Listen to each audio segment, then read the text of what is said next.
Mình đi bây giờ đây ra ngoài sang hình siêu TV dòng tới em kênh hình siêu TV chăn đăng ký review này mình người sang nhiều nhớ cùng mọi người con tốt này là nhô này nghe YouTube John này tầm một Tây Nguyên này là người sang nhiều thôi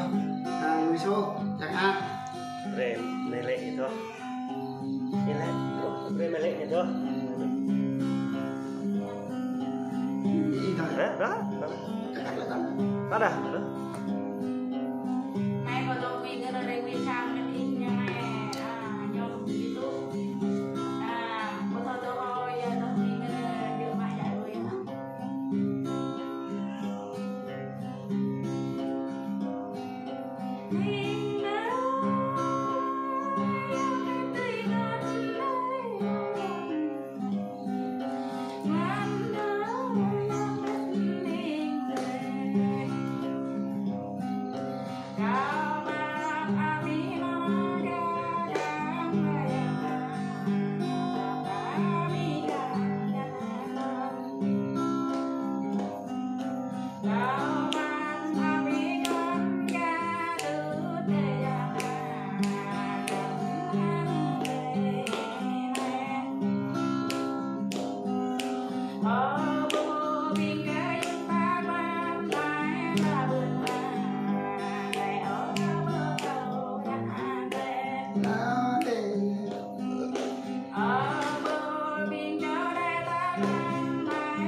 Dạ này chớm cho lời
Remendai